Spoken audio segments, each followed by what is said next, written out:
It was a Monday like any other at Westfield Publishing, where I'd been working as a graphic designer for the past 3 years. Our office occupied the 5th through 7th floors of a somewhat dated high-rise in downtown, complete with all the typical office fixtures: the break room with its perpetually empty coffee pot, the conference rooms named after famous authors, and of course, the notoriously temperamental elevators. Little did I know that these unreliable metal boxes would become the stage for a turning point in my life. Let me introduce myself. I'm Alex, 28 years old, and until that fateful Monday, I'd been quietly nursing a crush on Ryan from the marketing department for approximately 7 months and 12 days. Not that I was counting. Ryan was everything I wasn't: outgoing, confident, and possessed of an easy charm that made everyone in the office gravitate toward him. He had this habit of running his hand through his dark curls when he was thinking hard about something, a gesture I found unreasonably endearing. Our office was staffed with the usual cast of characters you'd expect. There was Margaret, the HR director who knew everyone's business before they did; Theo, the IT guy who treated the office computers like his children; Jessica, my fellow designer who doubled as my workplace confidant and knew all about my feelings for Ryan; and of course, Mr. Westfield himself, the founder who still wandered the halls despite being well into his 70s. The atmosphere at Westfield was generally relaxed, with a healthy dose of humor threading through our daily interactions. It was the kind of place where inside jokes flourished and friendly banter was the language of choice. This environment made it easy to hide my feelings for Ryan behind jokes and casual conversations, though Jessica constantly urged me to just ask him out already. Easier said than done, especially when you're not entirely sure if the object of your affection plays for the same team. Now, about those elevators. Our building had 3 of them, but only 2 worked with any regularity. The third, which we affectionately dubbed the Gambler because riding it was always a roll of the dice, was known for its jerky movements and occasional tendency to stop between floors for a few heart-stopping seconds. Most of us avoided the Gambler when possible, but on busy mornings when everyone arrived at once, sometimes you had to take your chances. That Monday morning began with a torrential downpour, the kind that ensures everyone arrives at the same time, drenched and irritable. I'd managed to snag a spot in one of the reliable elevators and was settling into my desk with a cup of mediocre break room coffee when the first hints of commotion reached me. Jessica rolled her chair over to my cubicle, her eyes wide with excitement. "You're not going to believe this," she whispered, though her version of whispering could probably be heard in the next county. "Ryan is stuck in the Gambler, between the 6th and 7th floors." My coffee cup froze halfway to my lips. "What? Since when? Is he okay?" The questions tumbled out before I could compose myself. Jessica's grin told me she noticed my immediate concern. "About 15 minutes now. Building maintenance has been called. And yes, he seems fine. He's been sending updates to the marketing team group chat." She waggled her eyebrows suggestively. "Might be your chance to play hero." I scoffed at the suggestion, but my mind was already racing. Was Ryan claustrophobic? Was he scared? Was this an appropriate time to finally make a move? Or would that be taking advantage of a crisis situation? These thoughts swirled as I tried to focus on the brochure layout I was supposed to be finishing. The news of Ryan's elevator imprisonment spread through the office like wildfire. Soon, a small crowd had gathered near the elevator bank, offering encouragement and jokes through the closed doors. I hung back, not wanting to appear too eager, but close enough to hear what was happening. "Have you tried turning it off and on again?" Theo called out, earning a round of laughter from the gathered employees. "Very funny." Ryan's muffled voice came back, surprisingly upbeat despite the situation. "If I find a power cord in here, you'll be the first person I call." There was something about hearing his voice, still maintaining his sense of humor in what had to be a stressful situation, that made my heart do a little flip. I'd always admired his resilience, the way he seemed to take everything in stride. Even being trapped in a metal box suspended several stories above the ground hadn't dampened his spirit. I learned from the murmurs around me that Ryan had already pressed the emergency button about 20 minutes ago. The building manager had assured everyone that help was on the way, but the maintenance team was dealing with a flood in the basement level first. Apparently, the morning's downpour had caused some drainage issues. It could be another 30 minutes before they made it upstairs. Without really thinking it through, I found myself stepping forward. "Ryan? It's Alex. Do you need anything while you wait? Water? Your phone charger? A magazine?" There was a brief pause, and I immediately regretted speaking up. Was that a stupid offer? What was I thinking? But then his voice came through, warmer somehow, even through the metal doors. "Alex. Hey, I wouldn't say no to some water if this is going to be a while. And maybe some company? It's getting a bit lonely in my private metal box. Jessica appeared at my elbow, thrusting a bottle of water into my hands and giving me a not-so-subtle push toward the elevator. Go on, she whispered. The service hatch on top of the elevator can be opened from the floor above. Maintenance does it all the time. Before I could question how she knew this very specific piece of information, Margaret from HR chimed in. That's actually against building safety protocols, she said, though she didn't sound particularly committed to enforcing said protocols. I'll go up to 7 and see if I can pass him some water, I found myself saying, surprising even myself with this sudden boldness. Several coworkers nodded approvingly, and I headed for the stairwell, my heart pounding in a way that had nothing to do with the climb ahead. As I made my way up to the 7th floor, my mind drifted back to the first time I'd really noticed Ryan. It was about 8 months ago, during the company's annual charity fundraiser. We were assembling care packages for a local shelter, and Ryan had been tasked with organizing the volunteers. He had this way of making everyone feel valued, remembering little details about people that made them light up.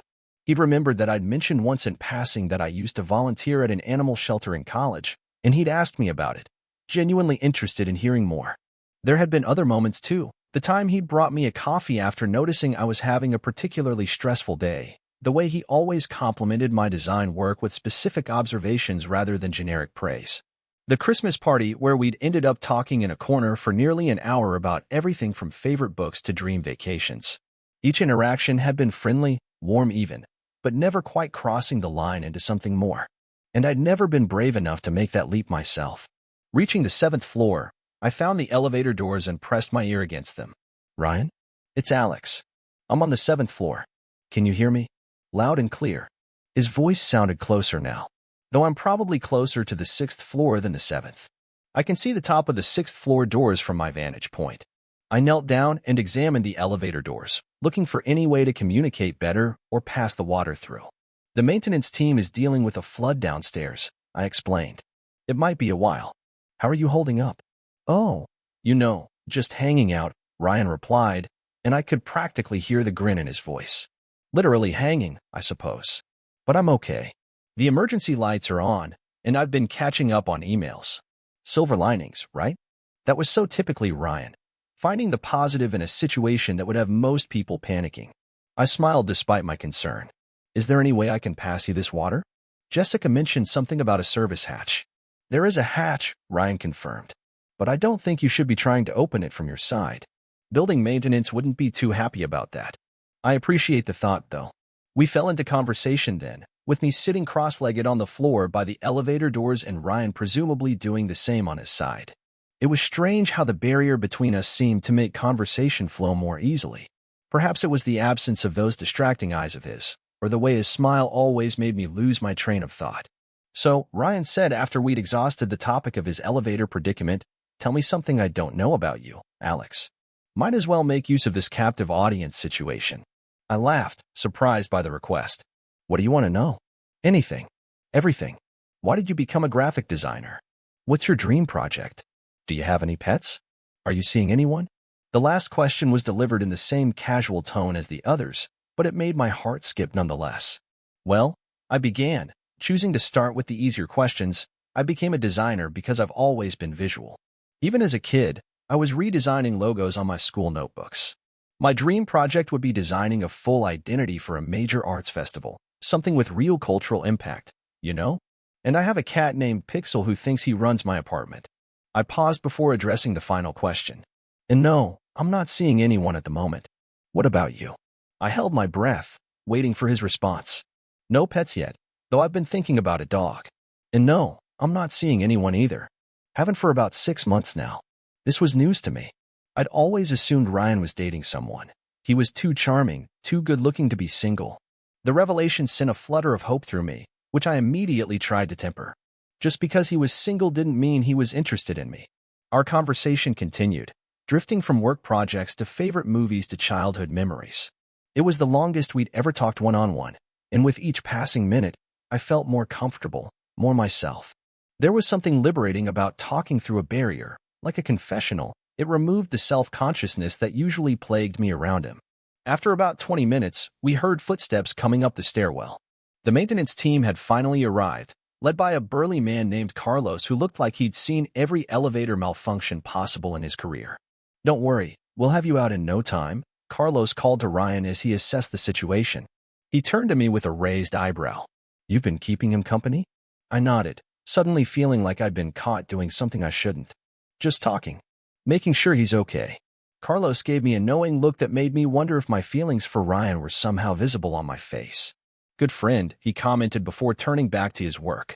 The rescue operation took another 15 minutes, during which I stepped back to give the maintenance team space.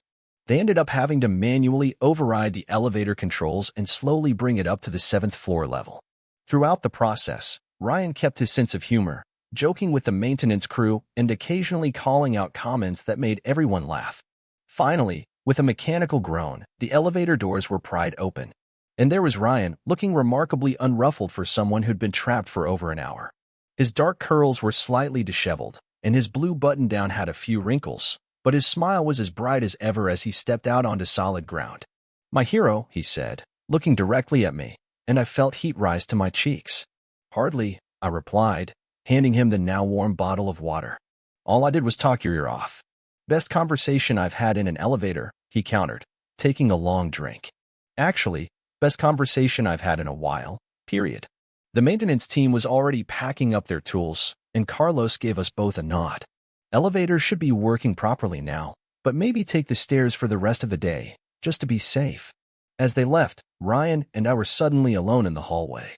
An awkward silence fell between us, so different from the easy conversation we'd had when separated by elevator doors. "So," Ryan said finally, "that was quite the Monday morning adventure." I nodded, searching for something clever to say and coming up empty. "Glad you're okay." "That must have been scary." "It was at first," he admitted, and I appreciated his honesty. "But then I heard your voice, and somehow it wasn't so bad anymore." There was something in the way he said it, a softness in his expression that made my heart race. Was I reading too much into this? Projecting my own feelings onto a simple statement of gratitude? "Listen," Ryan continued, taking a step closer to me.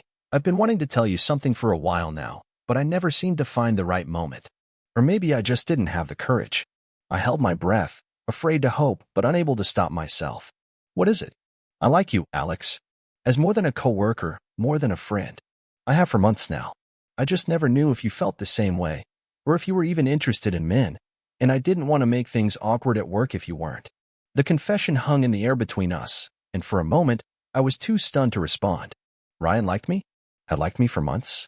While I'd been pining silently, he'd been doing the same. "Say something," Ryan prompted, a hint of vulnerability creeping into his usually confident demeanor. "Even if it's to let me down gently. I can take it." I found my voice at last. "I like you too," I said, the words coming out in a rush. "Have for a while now. Jessica's been telling me to ask you out for months, but I never thought you'd be interested." The relief that washed over Ryan's face was almost comical. "So we've both been idiots," he said, grinning. "Seems that way," I agreed, unable to stop my own smile.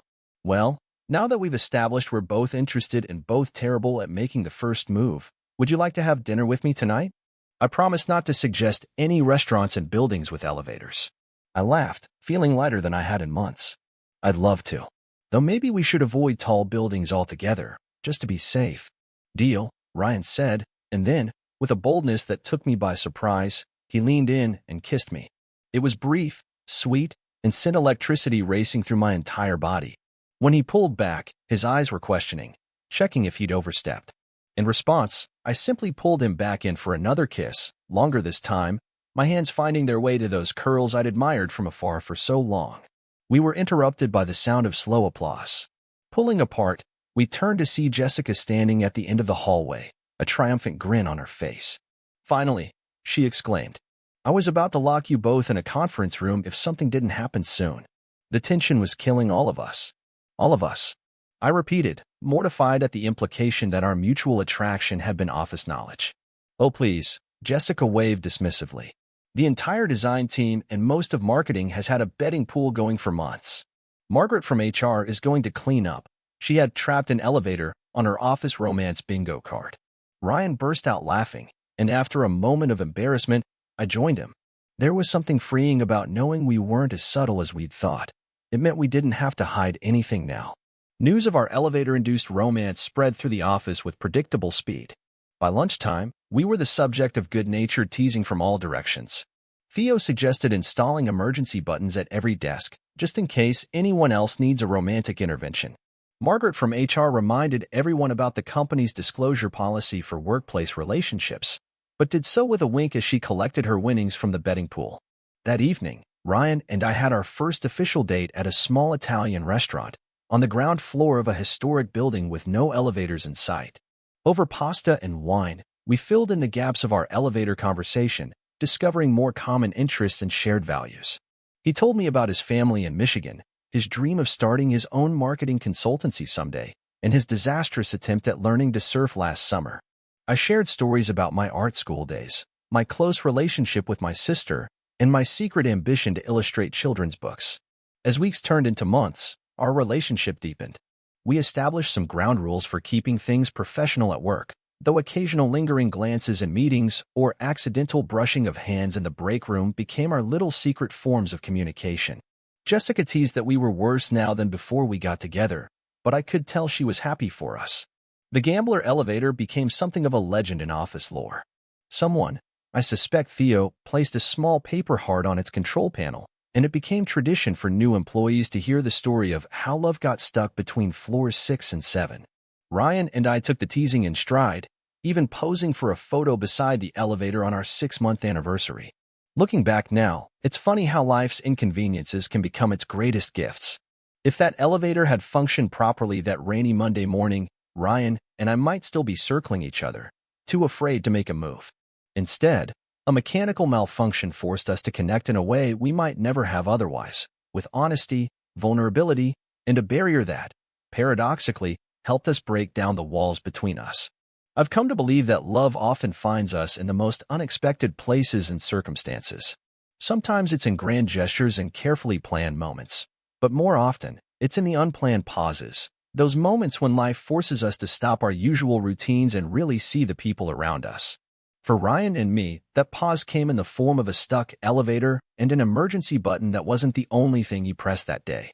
The next time you find yourself inconvenienced, delayed, or temporarily stuck, remember that sometimes these moments are opportunities in disguise. A chance to slow down, to connect, to say the things we're usually too busy or too afraid to say. After all, you never know when an ordinary Monday might turn into the first day of an extraordinary chapter in your life. As for the gambler, it still occasionally acts up, though the building management finally invested in a proper overhaul after our incident. Ryan and I still avoid it out of superstition. We figure we shouldn't push our luck. But every now and then, when we pass by those elevator doors, we exchange a private smile, grateful for the mechanical glitch that finally pushed us together. Sometimes I wonder what would have happened if Ryan had taken one of the other elevators that morning, or if I'd called in sick, or if any number of small variables had changed. But then I remember something my grandmother used to say, what's meant to be will always find a way. In our case, that way just happened to be a stuck elevator and the courage to finally press the button on feelings we'd both been hiding for far too long. Total_char_count, 18,682.